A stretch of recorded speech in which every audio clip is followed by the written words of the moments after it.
how you act with people,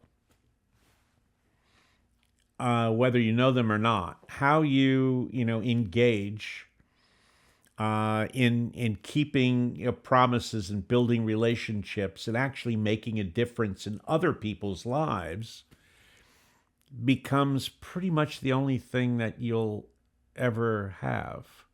You can't take shit with you. You can't take anything. No, not a single accolade will you take with you. But people's memory of you will last. Welcome to the Improving Humans podcast, where improving humans share their stories, experiences, and lessons to help other humans improve. Today I'm joined by the incomparable Gerry Crispin. After graduating from Stevens Institute with a Bachelor of Engineering and a Master's of Management Science, you spent the last, I think, even more than 50 years improving candidate experience, working on people analytics, building communities, helping people get hired, and pretty much impacting every aspect of talent acquisition. I was fortunate when I was working in the HR and recruitment technology space to have a couple of conversations with you, and I think like most people that have interacted with you in the past, I left a lot of those conversations thinking greater insights and a lot more perspective into both my professional life and also personal life. So it means a lot that you're sitting down with me, and thank you so much for the opportunity to speak with you. Well, I enjoy it. You got a big ramp in front of you. There's lots of adventures ahead, so I think that's great. And I have a few adventures that I'm going to continue myself. One thing that when we talked previously that was super interesting is there was a lesson that your dad imparted and a lesson that your mom imparted that I want to explore a little bit.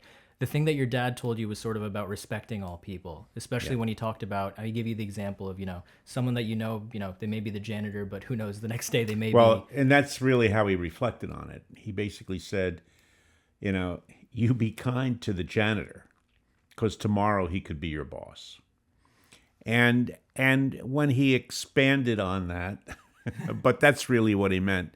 He said, you need to respect people no matter what their station in life is or what their circumstances currently are, because that can change. And fundamentally, when you start making those kinds of assumptions, you lose in part for yourself, not getting a chance to understand them, because many folks, everybody has a whole set of wisdom that they can impart. So don't put yourself above anyone. Right. And there was a lesson that your mom taught you that has stuck with me since we talked about it maybe 7-8 months ago, where you were listening to the radio and there was an experience where I think someone was arrested at a gay bar, if I'm not mistaken. If you could tell that story, that would be great. Well, and people don't have the context of what the 60s were in relation to if you were different from me. And there were a lot of arrests being made in gay bars, for example, in the 1960s. And I remember I was home from, it had to be high school. So I had to be about 14 years old or something like that, 14, 15. And on the radio, it was in the kitchen on the radio. My mother's had come home from work and was making dinner, and the radio was talking with glee about major arrests being made at a well-known gay bar, et cetera, et cetera. And I'm listening to this as a kid. I have no idea what gay is. I have no idea, really. I don't even understand, because I really haven't had a lot of experiences. So, but obviously this was, terrible, terrible, terrible thing. So it was great that they had arrested them, etc. And I made some inappropriate remark that reflected, if you will, the kind of a bias that exists at that particular time. And my mother kind of looked at me and she said, that says a lot more about you than it does about them. She says, has, and in effect, expanded that. It's like, a gay person has never accosted you, made fun of you, hurt you in any particular way. So why would you go out of your way to be hurtful, if you will? And that comment really was a light bulb moment for me, because for whatever reason I suddenly realized that there's a lot more going on inside who I am unconsciously as I'm evolving and becoming a man. Um, what is it that would frighten me or make me uncomfortable, whatever? And obviously, people that are different are being put in front of you as that's bad. People who are different from you just aren't all that good. And my mother was kind of going beyond that, and saying you really have to look inside yourself a lot more to make sure that you're not projecting, if you will, some of the things that might ordinarily scare you. Not knowing what your sexual orientation is, not knowing who you are as a human being. And I found that fascinating. I suddenly uncovered the unconscious, if you will. Yeah. And I think it came back years later in terms of my graduate work in industrial organizational psychology. I had to go through a lot of clinical stuff. Yeah. And became kind of fascinated by that whole issue 10 years hence. So you grew up with those sort of critical moments from both your parents, imparting lessons on you. You eventually go to Stevens Institute. Yep. And you mentioned something that was super interesting that I'd never heard of at the time, which was the honor board. Can you give some context into what that honor board was at the time and your role in it? Sure. From the year 1902, Stevens had been operating on an honor system. And it was voted in the 1900s by the kids, etc. And then the tradition was each, at some point, or very early in the first few weeks of a new class, there was a lot of instruction and onboarding around what the honor board was, and the class had to vote. Essentially, what it means is that there are no proctors for your tests. None. Zero. Whatever test you go into, they're unproctored. So there's a whole bunch of kids in a room, and we're solving problems. The whole place could go nuts if you think about that for the moment. Yeah. And yet we're on our honor to adhere to the fact that if the rules are that you can only bring in a slide rule and one sheet of whatever, then you're covering that sheet with as many formulas and shit that you possibly can imagine. Believe me, it's fascinating. But that nothing beyond that is capable. And obviously, in those days, we had no cell phones and those kinds of things. But still, you imagine what you could do today with just AI helping you in terms of doing the test. Yeah. Anyhow, we would turn people in. It was a big deal, and so the honor board actually adjudicated whether you were to stay or whether you could be thrown out. And in the 2 years that I was on the honor board, we did throw out a few people. We adjusted grades as a result of that. And the time that this was early 1960s, 65 through about 67. Yeah. Now in 1967, kids who are being thrown out by the honor board, they're being drafted immediately and going to Vietnam. Right.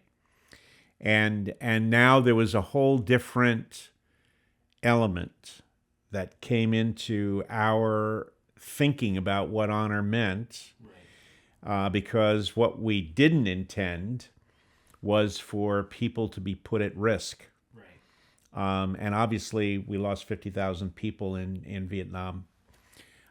So there were a lot of adjustments to that being made. And I was actually involved in some of the work to modify how we looked at that to be a little bit more understanding of where people are coming from when they cheat.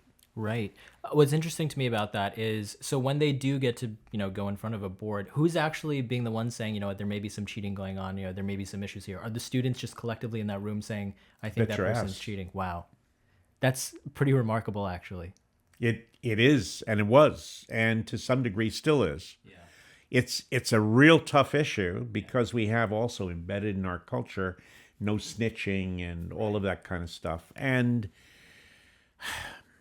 it's a tough issue. There's not too many. There's only a handful of schools that have a serious honor system like ours. The military academies all do, and there's an expectation around that you're responsible for the success of this system. Right. If you don't step up, it's there. Yeah, what's cool, and the picture I'm trying to paint as sort of you get into working at organizations moving forward is you have these little moments of sort of at least morality being tested in a sense, or you getting those sort of little gems of, okay, like these are the moral ways to operate. And So you I don't think, always win. I mean, Yeah. you don't always follow the beliefs that you have, and you need to catch yourself and look in the mirror and say, yeah, I believe this, but I didn't do it. And what does that mean for the future? Where can I change? And I think the answer is you can. If you keep striving from the point of view of self-awareness, it's a lifelong gift to be able to look in the mirror, understand where you are, and start to learn how to become comfortable in your own skin. I'm going to give the audience some context. When we talked prior, you described yourself when you were younger as a bit arrogant. You did use the word of calling yourself an asshole, which I thought was hilarious. So you obviously, graduate above that. Your family's semi-responsible for keeping you grounded and, sort of helping you evolve out of that. But there's a critical moment where someone asks you to sit down and write your obituary. Yeah. I would love for you to tell that story because it was interesting how you go from, how you were prior in terms of some of that arrogance and stuff, and then you write your obituary and you start to reassess. Yeah, things. I think growing up in the 1960s, et cetera, especially if you're a young, smart kid, I always consider myself way brighter than other people. I could test really well. There was a certain arrogance around that in terms of having fun in high school, not going to school, coming in for the tests, and seeing if I could fake my way through a test well enough to get a C or whatever without ever having to do the work. And that's terrible, but it was a behavior, if you will. And I learned a little that, you don't get away with it as much when you're in college in a tough course like engineering. And I was not doing well in Stevens, and barely kind of made it through my undergraduate. Finally, I did get a degree after 4 years, and I was one of the last in that rank, but thought I was in the top half of the class because the bottom half was gone, right? So there's that kind of approach and attitude. And you mentioned the attitude with my cousins, and they would eventually grow up enough to give me some shit back, and they go, Gerry, you're a real asshole, and I'd have to believe that I was a little bit of that asshole. So I'm now in college. I'm studying organizational behavior stuff. I was for a while thinking I would be a clinical psychologist. So I'm really studying the issues around that and getting some understanding, at least from a book learning point of view. And I'm now working in career services in a college and helping kids find jobs. And suddenly there's a recession, and I'm not only helping these kids find jobs, but I'm seeing alumni who've been around for many, many years working, coming back looking for help because they've been laid off with no pension, no nothing. And I'm going, this is ugly. This is awful. Yeah. You mean companies don't take care of their people? I couldn't believe this. It's just how naive I was. So I went to my boss and said, I feel terrible. I feel incompetent in terms of being able to help anyone because I can't relate to how the pain that they're going through. He said, well, here, go take a course, find a course. So I found a week-long seminar given by the fellow who wrote "What Color Is Your Parachute?" Dick Bowles, Richard Bowles. He was a missionary for a while, and that book, "What Color Is Your Parachute?" still sells like 10,000 copies a month in the United States. He, in the end, became a lifelong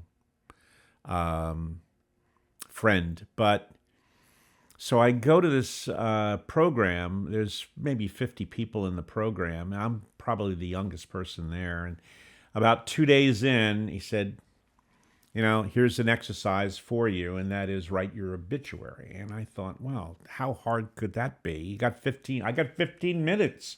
I could do this, no problem. So, I jot down a couple paragraphs, maybe something about, I don't know, becoming famous or something. And then I read it back.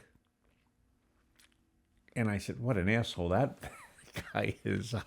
If that is an obituary that I read, I would not be very impressed with this individual. And then I, wrote another one, and maybe it was more like I made a lot of money or got a lot of awards. And I went through a lot of these. I probably went through this for, again, this light bulb moment of, whoa, what am I here for? What is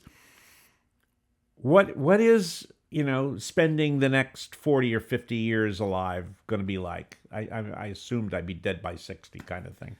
So I was very dissatisfied, and it took me almost 2 weeks to write 4 paragraphs. And within those 4 paragraphs, it's pretty much the obvious thing that your parents tell you that you've been learning all along, that how you act with people, whether you know them or not, how you engage in keeping promises and building relationships and actually making a difference in other people's lives becomes pretty much the only thing that you'll ever have. You can't take shit with you. You can't take anything. No, not a single accolade will you take with you. But people's memory of you will last. Fundamentally, why are you here? And what gives you that was the force of this obituary thing. And so it did cover how I would step up to relationships and to people that I cared about. So 2 things happened. One, I folded it, put it in my wallet. And at the time, I was at Stevens, but within a year, I'm now at Johnson & Johnson, and I was promoted at Johnson & Johnson probably 10 times in 10 years. Right. Every time I had an opportunity to be promoted or moved, if it was a movement to someplace else, I pulled that out and asked myself whether or not doing that would enhance the obituary. And sometimes, I got married, so I bring that to my wife and say, this is what I'm struggling with in terms of what I'm doing here. How will that impact us, my children, our ability to engage our extended family, the people that we like, etc. Yeah. All of those things. So I would seriously use that as a tool to think about what I'm going to do next, what my future kind of looks like from a career point of view. I was 55 when I took it out for the last time. And I realized I was that person. That obituary was much more real because of the way that I had maintained, built, and lived up to my promise with the relationships that I have. And then I pretty much surrounded myself with people as a result of that I actually care about. As you know, so I was less of an asshole, and also less tolerant of other assholes, if you will. I don't need them in my life. So I don't have to put up with them. I don't have to take their money. I don't have to do whatever. So had been making lots of decisions that were very comfortable from my point of view. And I mention it. It was unusual. I'm very grateful that it went that way for me. Yeah. But I do think that when folks in their 40s start worrying about, this what have I done? Where am I going? What am I going to do? There's a piece of that that's built into that. We start questioning, what is our job in relation to our career in relation to what we want in life? And at some point, how do you define success? And for me, it shifted to contentment. Success means to me that I'm content in my skin, that I'm comfortable with who I am. I'm not the richest person in the world. I haven't gotten all the accolades. I don't need all of that shit. What I need is a sense that I've had a good run. I'm 77. I'm comfortable that I've had a really good run, and I'm not done. But I do think that everyone goes through this. They go through it in a different way. I would think that, if you can go through it as a younger person, you begin to set the stage for how you start making decisions that reflect on who you will be at the end of your life. And you start doing that, you're not going to be true to it every day. But, if you're comfortable with it, you look in the mirror and you renegotiate with yourself how you're going to handle the next one. Exactly. And that's so why I wanted you to tell that story, because I think a lot of us, we don't always have a frame of reference or a guiding point to make sure, like, when you go bowling, you have sort of the guide lanes to make sure your ball is still in the court. I think in that sense, a lot of us are sometimes missing that. And the fact that you did have that as a frame of reference for professional decisions, personal decisions, is pretty beautiful. And I'm sure it helped navigate you to eventually meeting. I think it's a great question. Part of it, though, is how you shift from or pivot from what your parents taught you, if you will, because you're going to get, or you have from everyone to some degree, pieces of that. The issue is when you make it your own. That's, to me, the critical piece, whether you buy in automatically and then question, whatever. But at some point, you have to own it. And I think just doing that makes you much more confident to take the consequences of what that means in terms of decisions. Because you can't go down every frickin' path. You just can't. No. You have to make choices. And if you do them randomly, you're not quite sure where you were, where you are. But I think if you start to have take some of those guidelines and decide that, yes, this is my guideline. I think you're in a much better place. When you eventually go to Johnson & Johnson, what was super interesting was the credo that you talked about. So you talked about some of the principles, guidelines they have, and I have some of them written down. I think the first responsibility was to the quality of the product that they had. Yep. The second was employees getting a fair wage and fair benefits. The third being, the employees have good management, so people who actually know what they're doing.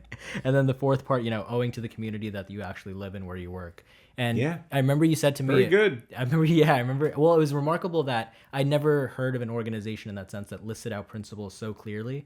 And what was even better about that was, you said that if you ever made a decision, whether it was, Oh, yeah. whatever it was, they would back you up as long as it was in accordance to those principles, which I think is remarkable to have sort of that backing of an organization, have those principles, but also abide by them. Can you just talk about the environment of working at J&J at that time and having, actual principles that people are Yeah, adhering this is to? 1970s, and there were a lot of issues that were going on, race, treatment of women, all those things. And J&J wanted to be beyond compliance. They wanted to be consistent with their principles, and that was a very critical kind of component. So there was always a lot of discussion about what this meant, how would the decision we're making be reflected in terms of how people would perceive that. Yeah.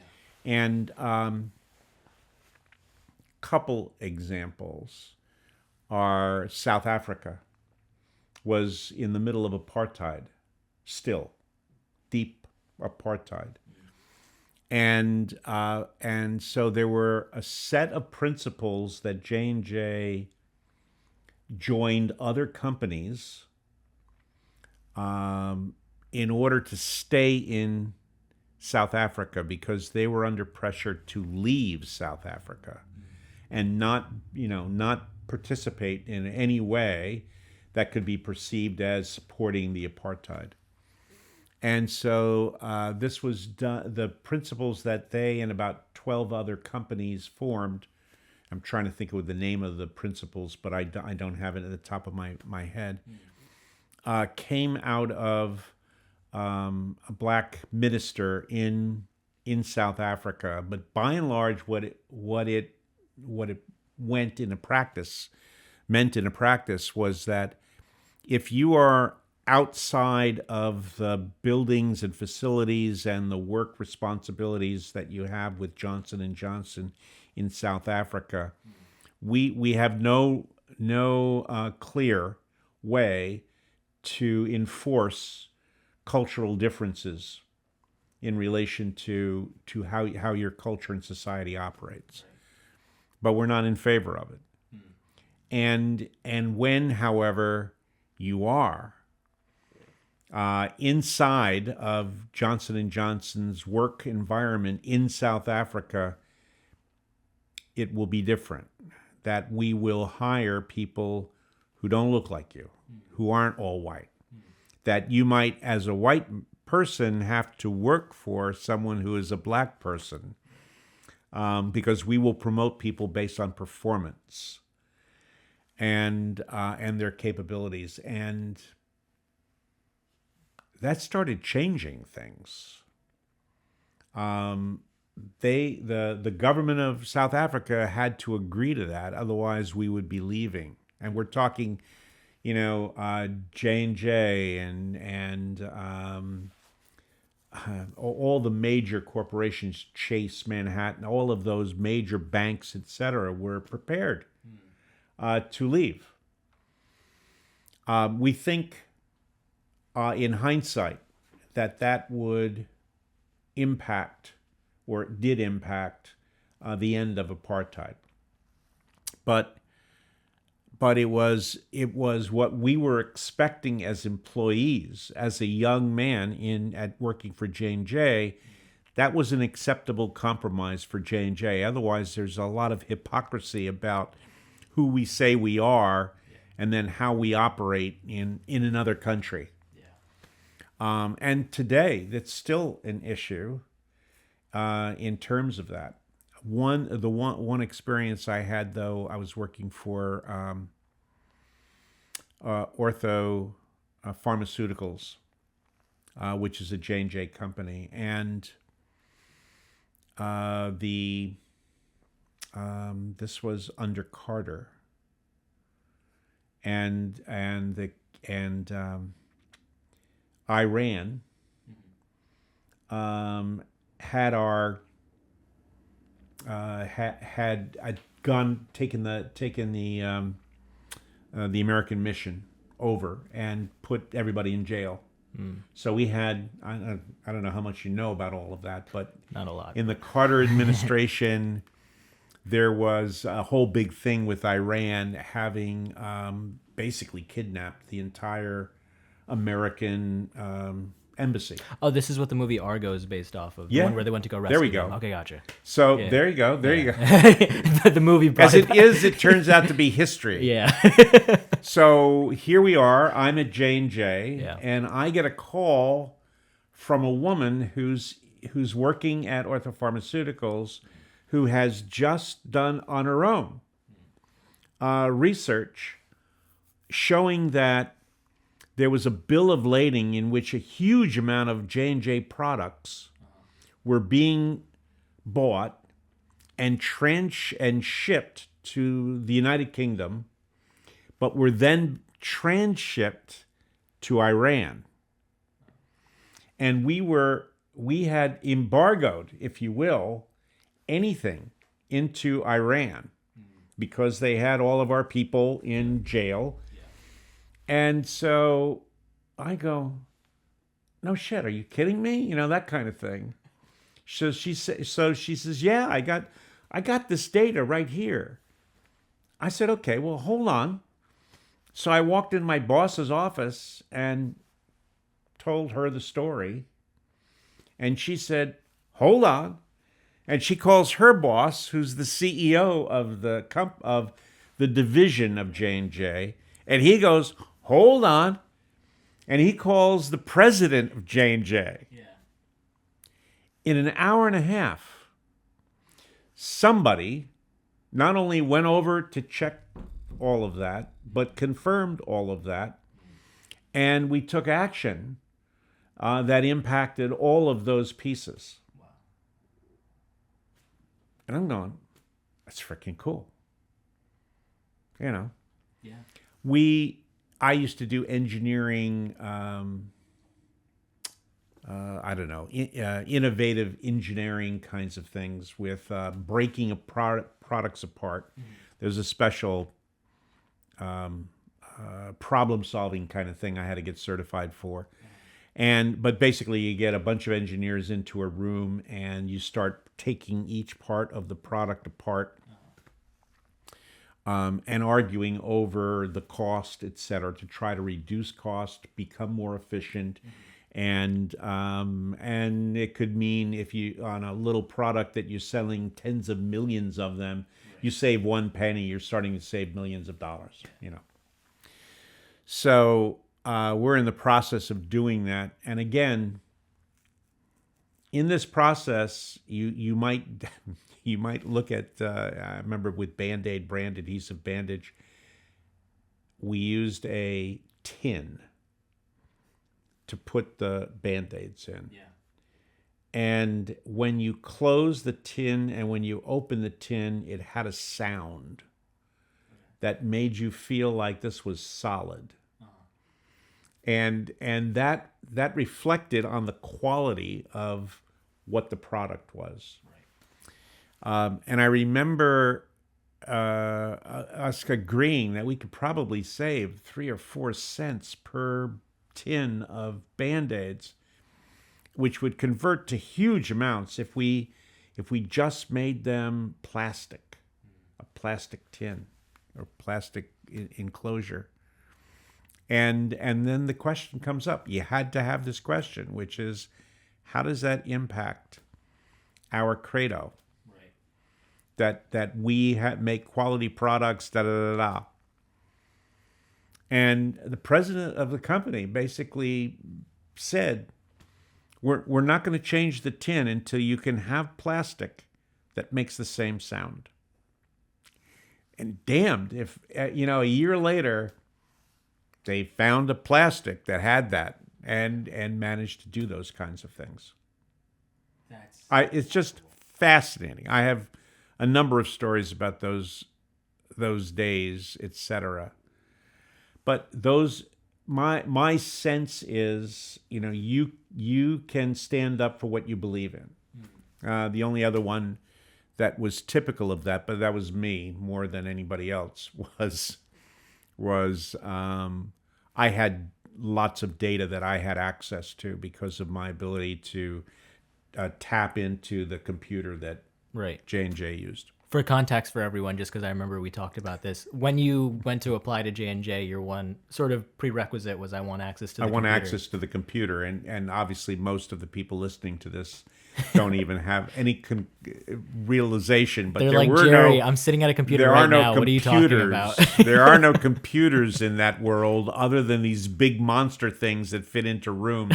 Right. And J&J had a computer. It was in a big building, and it was whatever. Anyhow, I got access to it, so I could do some interesting kinds of things. And one of the things that I was curious about, and as an HR person and involved with talent acquisition, was turnover. So I was fascinated and kind of obsessed with how we understood what turnover was, et cetera. And I did this twice, but basically went to the head of research and said that, for one of his directors, we no longer would serve them. We would no longer hire for them. You're on your own. You go find your own people to hire because you guys don't know how to manage. And here's the data in terms of the turnover of people who are qualified, who we've invested time, energy, and effort to bring and onboard, and we're not treating them, we're not managing them according to the credo. Yeah. The guy's going, I'm going to get you fired.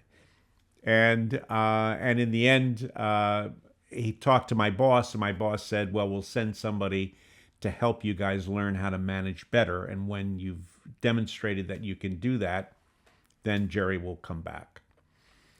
So there's that kind of a response. Knowing that my bosses had my back, I was much more empowered as an asshole to to do the things that I believe were the right things to do.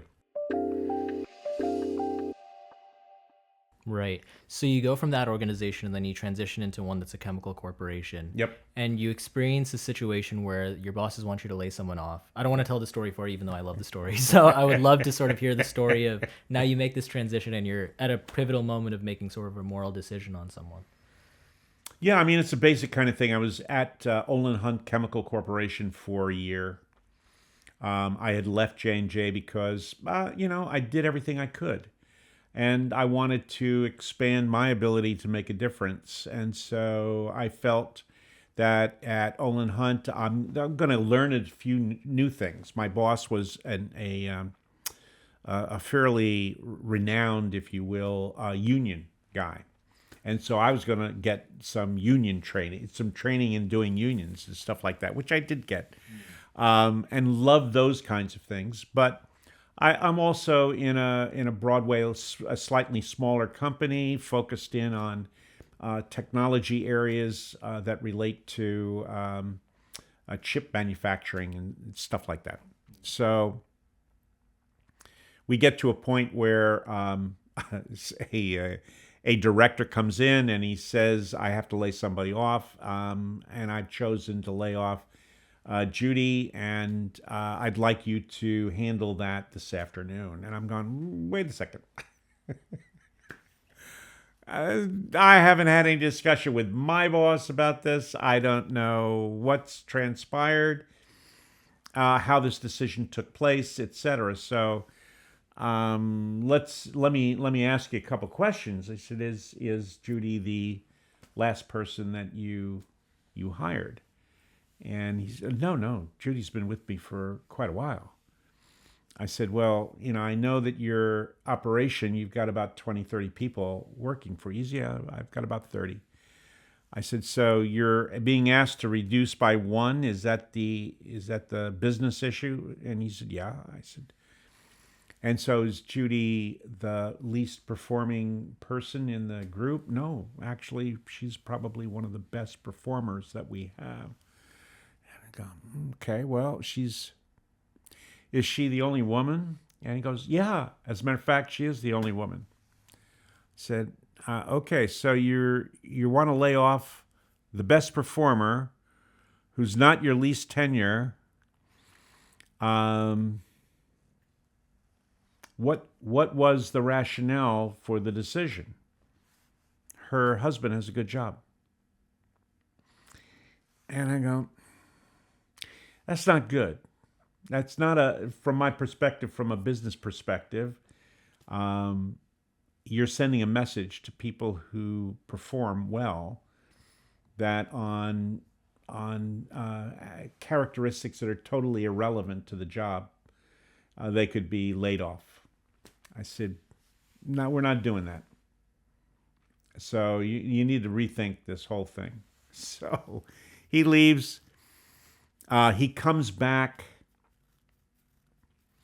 after lunch with the president of the company, and they basically try to convince me that it would be okay, that she's not going to sue. And I said, it was not an issue from my perspective. This is, from my perspective, it's what is the right thing to do in a business situation in which you're making decisions about human beings. So I just can't, comprehend doing this. My boss, by the way, is overhearing, because this is now happening in my office. His office is not far. He now is hearing a little bit of what the president and whatever are conspiring to do, and that I'm being resistant, etc. So he has to go home. He leaves. He leaves to goes home. So it comes. So they thank me. Appreciate the fact that you're thinking this way. It's kind of what we were hoping for somebody that we hired from J&J, et cetera, and they leave. And the next day, my boss says, "You're the last one I hired." And I have to let somebody go, and that's going to be you. And so I told my wife, I said, I always wondered what would happen if push came to shove. Now I know the answer. It works, I will say that over time, having left there was a little bit of satisfaction in knowing that there were other issues going on in how people practiced and behaved in terms of that business that led to the president leaving. And that was fine, but still, along the way, people get hurt in relation to that. But you have to decide if you're going to accept the consequences of your actions. And that's kind of what I wanted to focus on and dissect a little bit, because we're able to laugh about the moment now because it ended up working out for you, etc. But in that particular moment, that's a very serious issue of someone wanting to basically affect another person's life for reasons that are irrelevant, like you said, to their actual work experience. And you're at a crossroads where you either implement whatever they want you to implement because they are sort of higher up or bringing in like a president, or if you're going to go by, the principles that you're guided with and the right thing to do, essentially. In that specific moment, was it immediate that you were like, wait, none of this makes sense, we're going ahead? Or did you still try to think through like, no, I wasn't thinking through. So immediately, this was embedded. Yeah. I couldn't live with not doing the right thing if I'm the the associate director of, or whatever, associate vice president of HR. Right.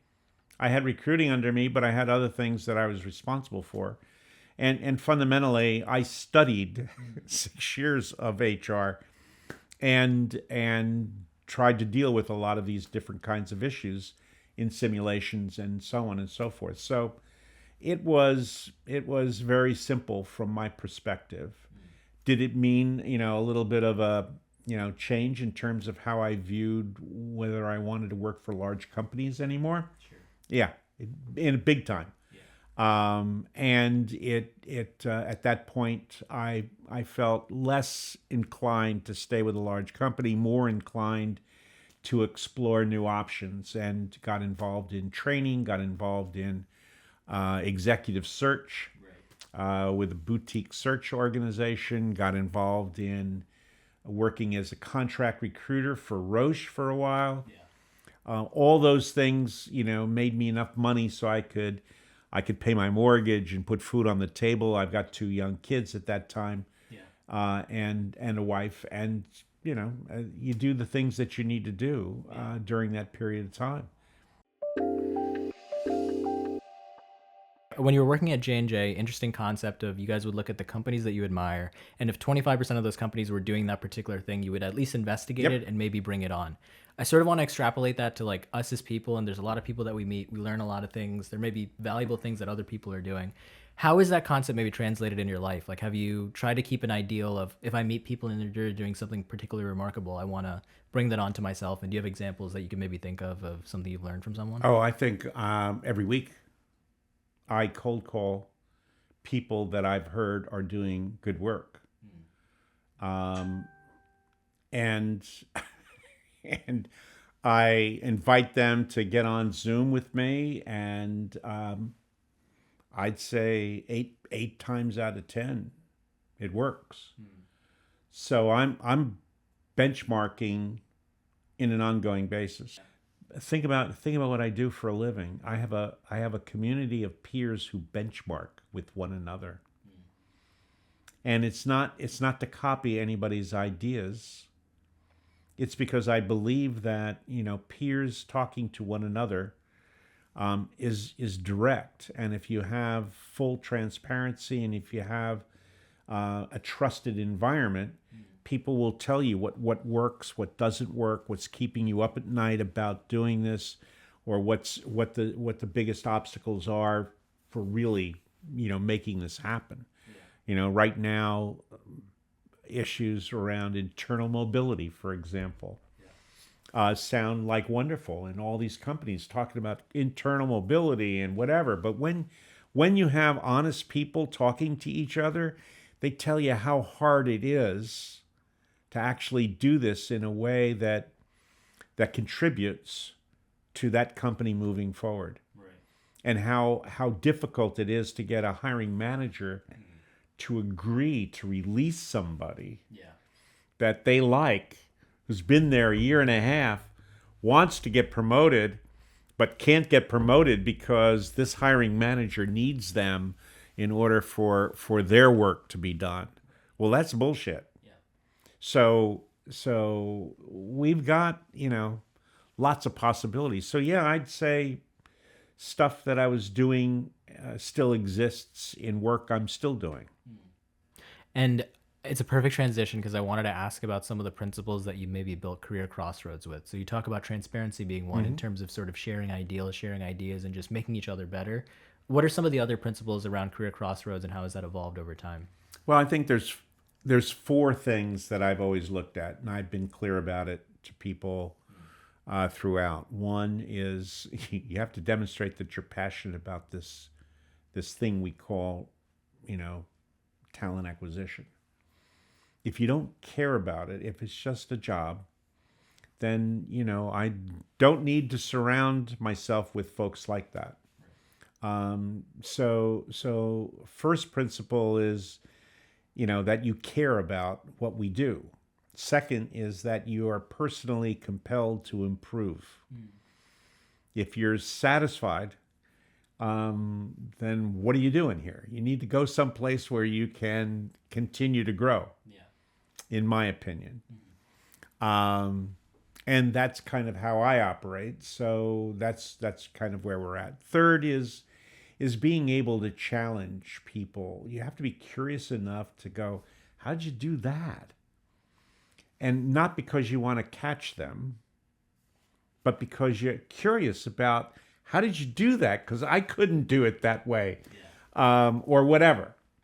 But wanting to have the kinds of conversations that lead to how you do benchmark different kinds of things and show differences. And finally, the willingness to share unconditionally. There's almost nothing that in our world is proprietary.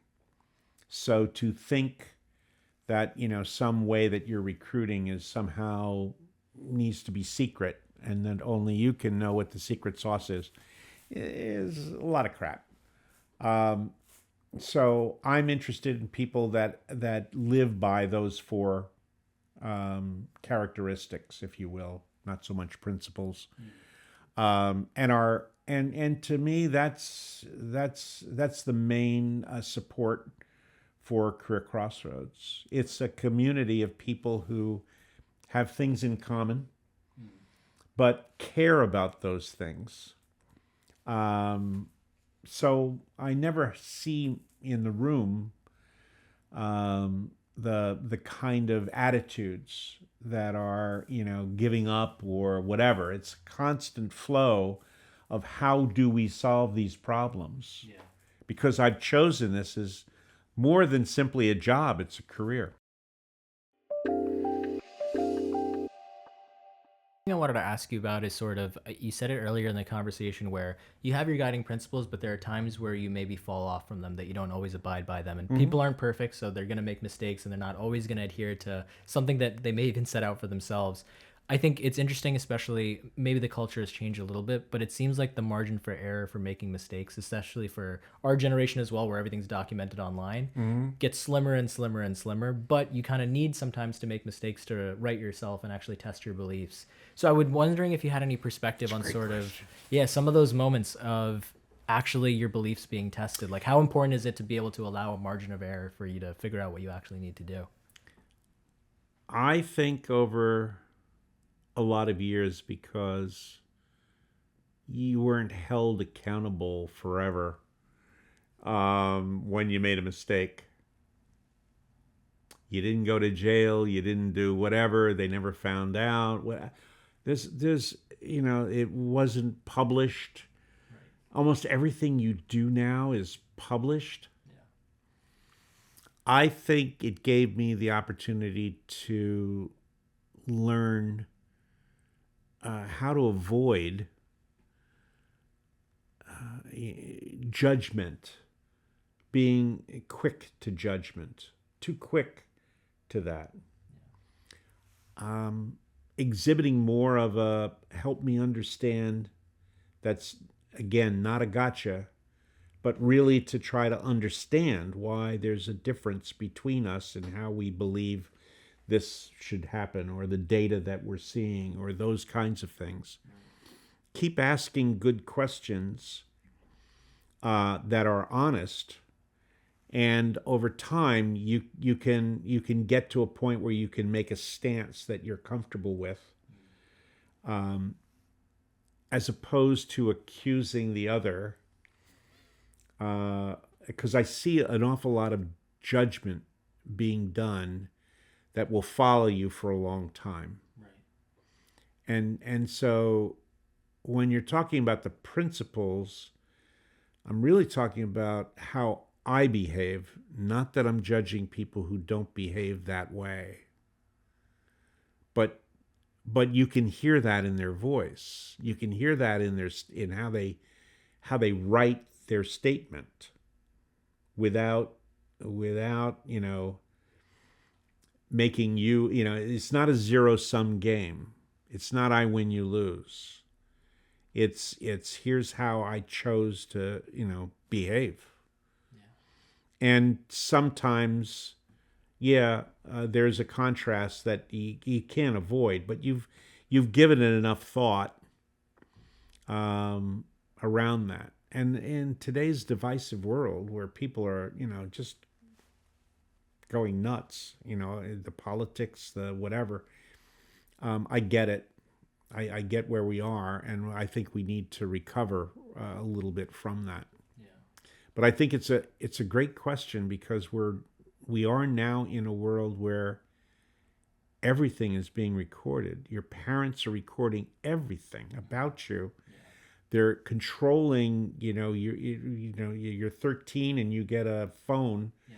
But they're controlling everything on that phone, or watching everything you do on the phone. It's like having a recording device built into your head, kind of thing. It's And at 13, my parents used to say, "Go get the hell out of the house. When it's dark, come back." I don't care. It's like, I don't care where you go find something to do. Yeah. Man, they don't do that anymore. I see it with all of my cousins' kids and everything else. Their schedule. I would not want that kind of schedule. Yeah. My parents had their own lives. They did they pay attention to me? Yeah. But did they want to be around me all the time? No. Did I want to be around them all the time? No. You weren't micromanaged as a kid I to that was extent. not micromanaged as a kid. If I did something wrong, you can bet your ass I was going to be micromanaged until I got that I should not do that again. But I made good I was on my own making mistakes, and if I got caught, I got caught. And learning from those mistakes eventually, yeah. Well, yeah, some took longer than others. That's why I said eventually. But I understand it wasn't it did not seem as if it was as dangerous a world. Right. I had a conversation with my daughter just the other day about her son wanting to go and hang out on a street not far from where we live. And that when he was coming home, he'd be coming home like at 10 in the dark. Yeah. And she's going, no, he can't do that. He's got to be picked up, kind of thing. Wow. And you were like... And I'm going, I don't know. I don't think you can go from there to there and have too much of a probability that he's going to be approached by some weirdo. Yeah. But I understand the fear. And we're living in a world that we're not as comfortable with. And I think what I also wanted to get into is relaying back to some of your experiences where you made critical moments in terms of morality and principles. Let's say someone's faced with a moment that's a pivotal moment where their morality is tested. In that moment, some people may not be as right away knowing where their principles are and making that decision.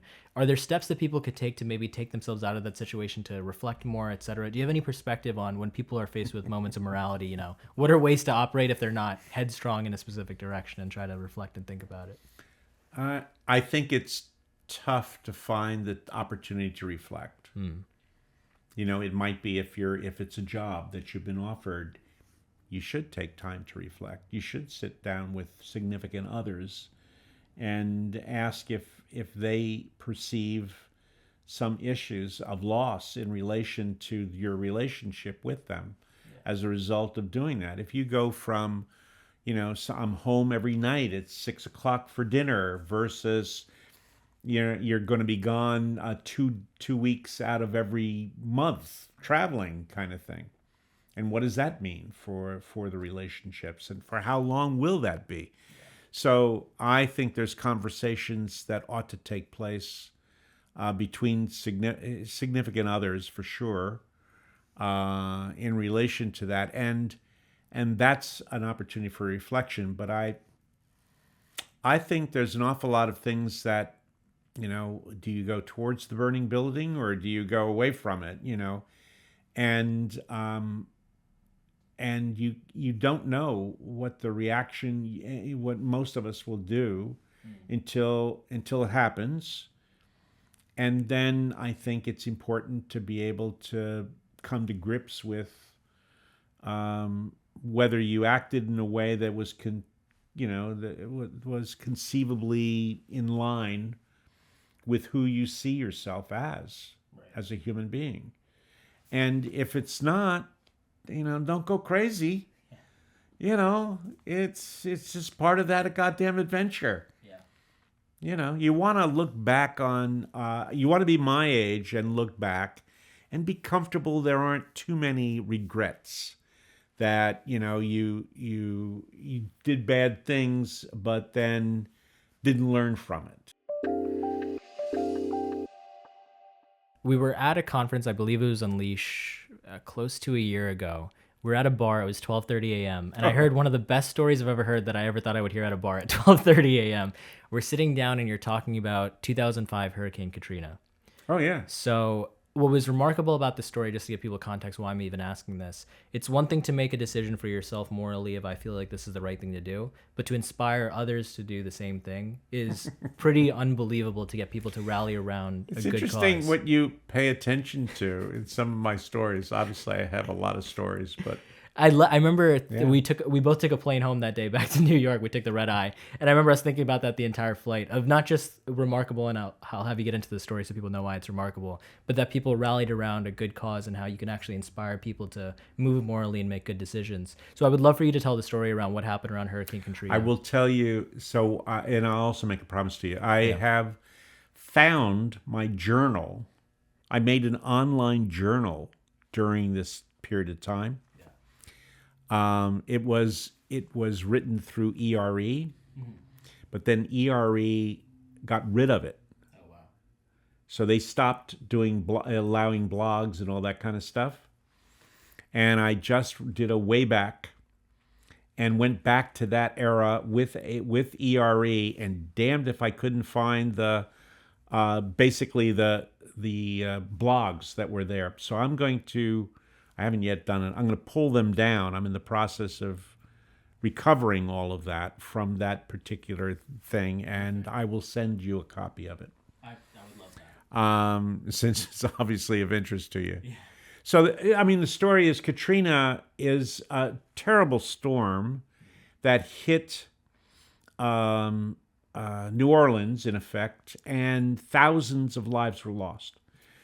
Some of that through stupidity and just a lot of other things, but a lot of people were hurt in that. And tens of thousands of people in that area left for some period of time. They went to Birmingham, and they went to different parts of Louisiana, and they went to Texas and whatever. And lots of people actually ended up staying there. because New Orleans was destroyed in many respects for some period of time. And so it unfolded on TV, and what you're seeing are people on roofs being rescued, and people living in terrible conditions, and so on. And when they left for all these different places, I'm going, what the hell? Those people are going to wake up one day, realize it's all gone, and need a job. So in my naivete, I thought they're going to work their way through all of the bad times that they've been, and now they need a job. So what could we do to help them? Because if you move to Burning Man, you're living in tents outside of Birmingham. Yeah. Thousands and thousands of people living in tents in a very different, all these different cities. Right. And I'm going, but who's helping them? I know that there's people that are helping them with food and stuff like that, but who's helping them with jobs? We need to go find that out. Yeah. So I don't know. I wrote about it and said,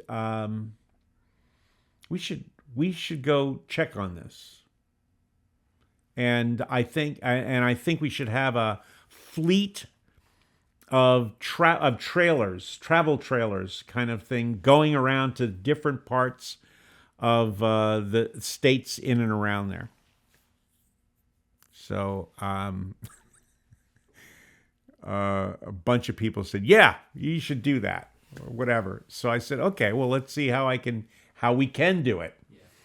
And I got a guy who was at Hot Jobs at the time and Yahoo, and to agree to pay for the trailers. And then it turns out there were no trailers available.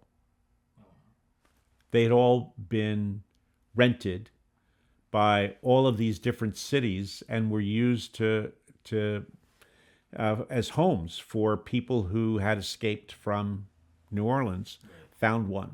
Found one travel trailer in Nashville, in Tennessee, and flew to Tennessee. And one recruiter gave up his job, said, "My wife's doing fine, etc. I'm gonna take a break anyway," and came with me. So there were two of us. And so we would, so imagine that we were on our way to Birmingham. About 50 miles out, I would call the head of SHRM, because I could track that way, and say, hey, what are people doing there? And he would usually say, well, there's a tent encampment over here, and here's what there's a chamber of commerce, or there's the head of the school system is doing this, or something was going on. And then I would call them, those folks, and say, hey, I'm 25 miles out. I would like to come and interview you about what you're doing with all of this. And I also be calling the local newspaper. I was working at, I was not working at Shaker Advertising at the time, but I still knew a lot of the publishers around the country. So I would call them and say, I'd love to, find out what you're doing to get them knowledgeable about jobs elsewhere, because I knew that there were a lot of people who felt that if there was a job, they wanted to tell people in these different places. Yeah.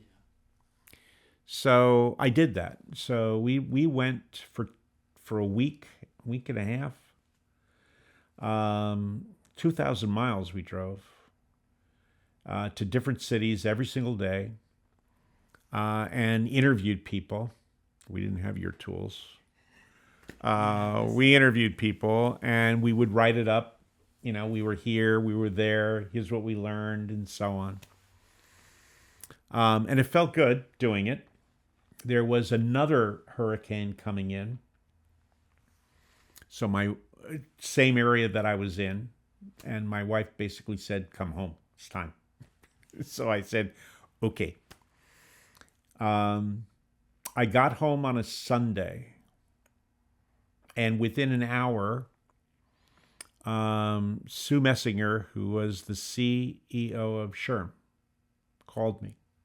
She said, I want to report. And I said, okay. And so I began to give her an overview of what I learned. And one of the things that I learned was that in each of these cities, they were being given by the United States government millions of dollars to help support those folks in the tents and so on. Mm-hmm.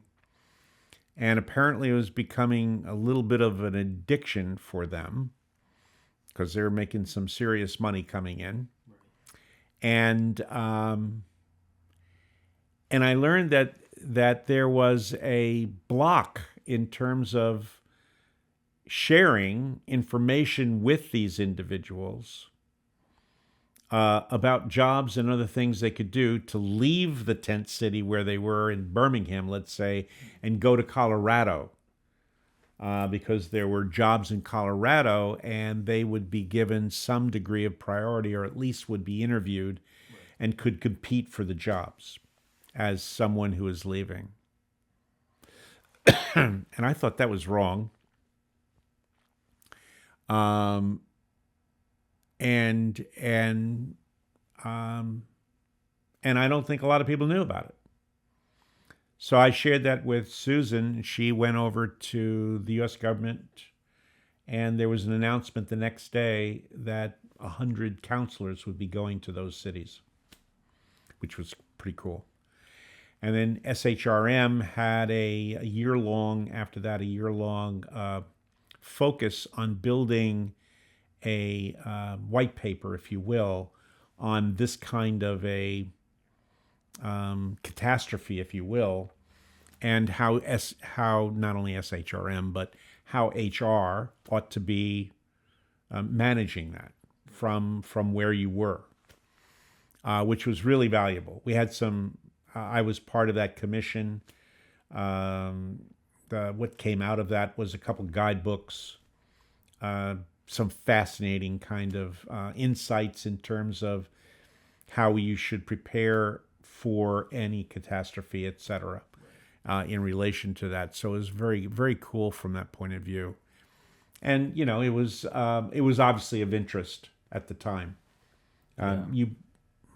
I don't know how old would you have been in 2005? I was 7 years old. Yeah, so So it wasn't really. I remember seeing things on TV, and I do remember I would watch like Nickelodeon and stuff, and they would have sort of like disaster relief, call this to donate and stuff like that. I do remember that part of it, but Yeah. I would never even have conceived, which is why I remembered it when you said it at the bar, just the economic impact, but also the desire to even want to work. I mean, after your home's wiped away, your communities Yeah. are ravaged. the biggest learning from me was how naive I was. That people could overcome in days and weeks the kind of loss that they went through. They, most of the people saw people die. Most of there were, no, compared to a lot of other things, enormous numbers of people who died. But loss of homes, loss of just loss of an environment, and whether or not they were going to be able to go back, and how long it took, before they could even go back to see what it looked like. I went back a year later, and and there was still incredible learnings around all of that. So I was just in a mode where this is something that should be done. And a lot of the folks who were engaged with my communities were more than willing to do things to try to help people who were going to move, because they're looking for people to hire. And it was all over the map. So anyhow, that was a fascinating time. Last thing I wanted to ask you, Gerry, is there a quote, a concept, or an idea that's helped you improve as a person? Doesn't have to be related to talent acquisition. It could be really broadly anything. But is there something that you maybe held on to for a while that, has helped you just make improvements as an individual? What comes up for me is that in every situation, you need to get back to being present now. It's always occurred to me that, as a very young person, as a child, you are literally in this moment. You have no real past or real future. There's nothing there. As you grow older, you do have both a past and some sense of future, and the danger is that you're in the future or in the past, not here now. And so you meet people, and yet you're thinking about what I got to do tomorrow, what I just came out of yesterday, whatever. So you really don't look at them. You don't engage fully. But I think you make the best value for building relationships if you give your undivided attention to the people that you're with. And so I see one of the things that I do remind myself is, if I'm in a meeting or a room or having dinner with folks, not to zone out, but to be here for that. And so to me, being present is something that's a constant reminder, and I think it's very much aligned with how people then perceive you, that that you did listen to them, that you did hear what they said, that you do care about who they are as people and as individuals.